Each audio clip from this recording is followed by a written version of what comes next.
అందరూ ఓకే అన్నారు కదా, మరి మొదలు పెడదామా? ఆ విషయంలో మాత్రం మీరు ముందుంటారు కానివ్వండి.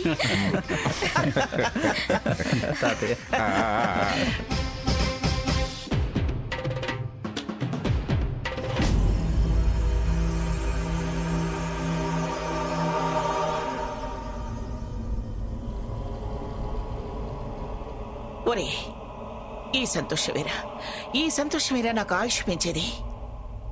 ఈ నవ్వులేరా నాకు బలం. నేనే లోకంలో ఉన్నా మీ సంతోషాలేరా నేను కోరుకునేది. మంగ, ఇప్పుడు ఆ మాటలన్నీ ఎందుకు? నువ్వు ముందు ఈ లోకంలోకి వచ్చి ఆ ఇడ్లీ తిను, మెత్తగా దూది పింజలాగున్నాయి. అదే ఇప్పుడే అంతా ఆనందంగా ఉండాలి అన్నావు. తూచి నీ కోపం నా మీద చల్లదు.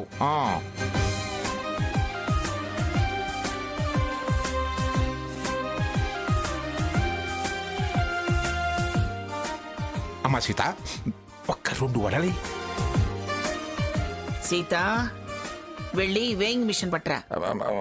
వద్దులే అమ్మా, కొంచెం చట్నీ అయ్యి చాలు.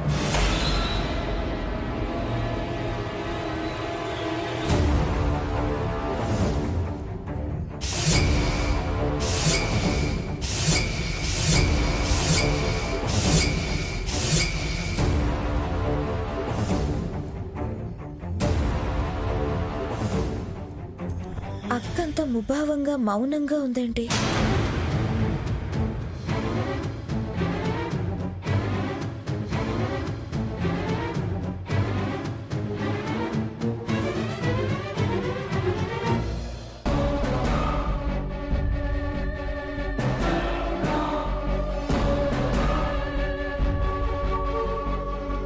సీత, నువ్వేమిటి రోజు అందరికన్నా ముందు తినేదానివి, ఏమిటి వాళ్ళు లేటు?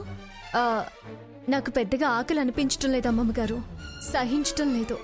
కడుపులో బిడ్డ కోసమైనా కాస్త తినాలి, మెల్లగా తిను.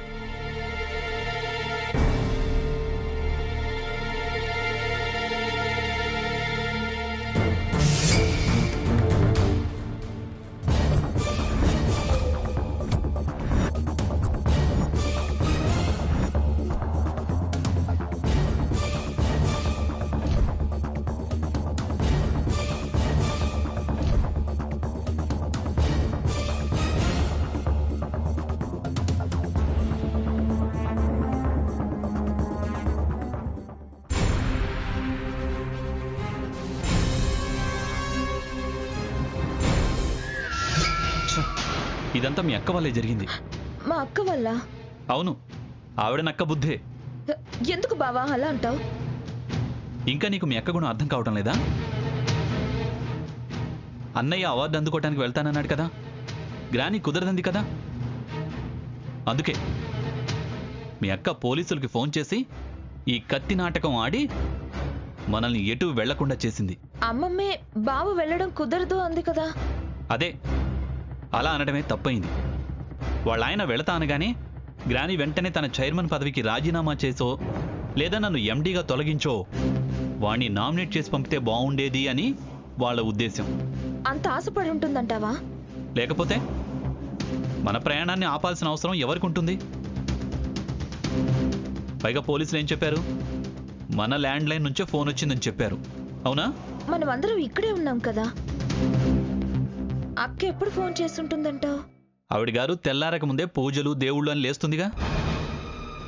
ఆవిడ గారి పూజలు ఈ ఆస్తి కోసం, మనం పాడైపోవడం కోసం. మరీ అంత అన్యాయంగా మాట్లాడకు బావా. ఆవిడ నమ్మడం నీ అమాయకత్వం. లేకపోతే ఈ కొత్త నాటకం ఏంటి? కత్తి ఇంట్లో ఉందని ఫోన్ చేయడం ఏంటి? అవును, అసలు ఆ కత్తేంటి? ఎవడికి తెలుసు? అంతా ప్రయాణాన్ని ఆపడానికి ఆడిన డ్రామా. నిజంగా ఉంటే వాళ్ళు వెతికినప్పుడు దొరకాలిగా. అయినా కత్తి ఎక్కడి నుంచి వస్తుంది? నువ్వన్నంత కాదు, కానీ నాకు ఈ మధ్య అక్క ప్రవర్తన మీద అనుమానం వస్తుంది. అనుమానాలు ఏం అవసరం లేదు, అంతా తనే నడిపిస్తోంది. అంత నమ్మకంగా ఎలా చెప్తావు బావా? నేను నమ్మకంగా చెప్పడం కాదు, నీకు నమ్మకం కలిగిస్తా. ముందు గ్రాని గదికి వెళ్దాం పదా. అమ్మమ్మ గదిగా? ఎందుకు? ఆవిడ గారి స్వార్థం ఏ లెవెల్లో ఉందో నీ కళ్ళతో నువ్వే చూద్దు గాని పద. అమ్మమ్మ ఉంటుంది కదా బావా. హాల్లోనే ఉన్నారు, చాటుగా వెళ్దాం పదా. కత్తి ఆ గదిలో ఉందా? కాదు, మనల్ని వెన్నుపోటు ఎలా పొడిచిందో నేను చూపిస్తాను, పద పదా.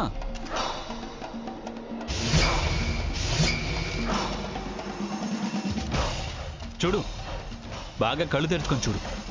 మీ అక్క నిర్వాకం స్పష్టంగా తెలుస్తుంది. మన ఫ్లైట్ టికెట్స్ ఎలా చించి ముక్కలు చేసి ఈ డస్ట్బిన్లో పడేసిందో చూడు. చూడు,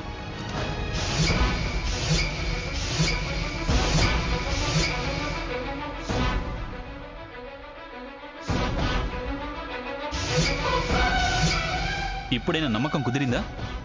దుర్మార్గం అర్థమైందా? కుళ్ళు కనపడిందా? తనే ఈ మదర్ నాటకం అంతా నడిపిస్తోంది. నన్ను ఇరికించాలని చూస్తోంది. వాళ్ళ ఆయనకు దక్కని అవకాశం నాకు నీకు దక్కిందనే ఇదంతా. పోలీసులు చెప్పినట్టు తనే మన ల్యాండ్ లైన్ నుంచి ఫోన్ చేసింది, ఏం ఎరగనట్టు నటిస్తోంది.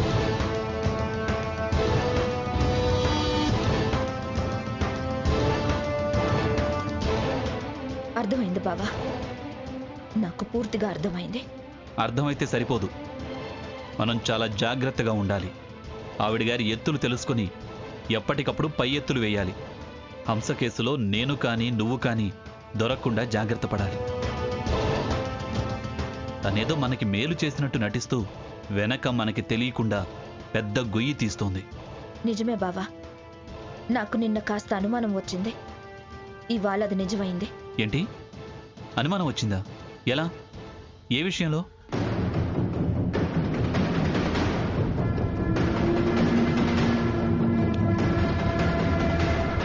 చెప్పానుగా, ఈ విషయంలో కర్త కర్మ క్రియ అన్నీ ఆ సీతే.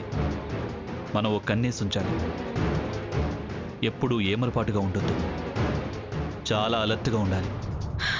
నాకు వదిలే బావా, ఇంకా దాని సంగతి నేను చూసుకుంటా. నా మేలు కోరేదనుకున్నాను, ఇలా నా నెత్తిన బండలేసే రకమని నేను అసలు ఊహించలేకపోయాను. ఇప్పుడే ఆ సంగతి కనుక్కుంటాను.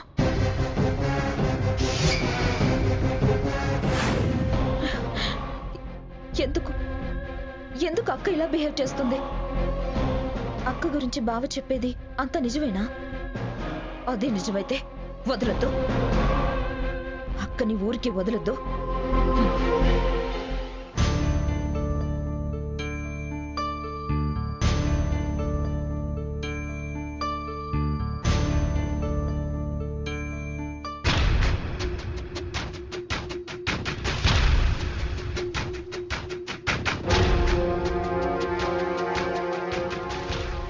అక్క,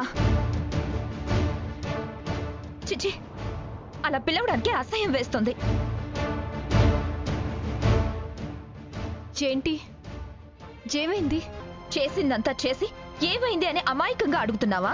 నేనేం చేశాను? ఆ ప్రశ్న నీ అంతరాత్మను అడుగు. అది నిన్ను చీ కొడుతుంది. చేసిందేంటో నీ మనసుకు తెలుసు, నా కంటికి తెలుసు. విషయం చెప్పకుండా నీకు తోచింది మాట్లాడకు. తోచింది కాదు, నువ్వు చేసిందేంటో నాకు తెలిసే మాట్లాడుతున్నాను. ఫ్లైట్ టికెట్లు ఎందుకు చింపావు? ఏంటి షాక్ అయ్యావు? నీ తప్పు తెలిసిపోయిందనా? ఎందుకు చింపావో చెప్పు. నేను చించలేదు. అబద్ధాలాడకు. నువ్వు చించకపోతే ఆ ముక్కలు డస్ట్బిన్లో ఎందుకుంటాయి? అమ్మమ్మ టికెట్లు తెచ్చివ్వమంది నిన్ను, అవునా కాదా? అవును. హ, నీ బుద్ధి తెలియక నువ్వు మునుపటి సీతవే అన్న నమ్మకంతో అలా అంది పిచ్చిది. హ, కానీ నీ మార్పు, నీ దుర్మార్గం తెలిస్తే నేనప్పుడే వద్దనేదాన్ని. పైగా నేను చించలేదు అని అబద్ధం కూడా ఆడుతున్నావు.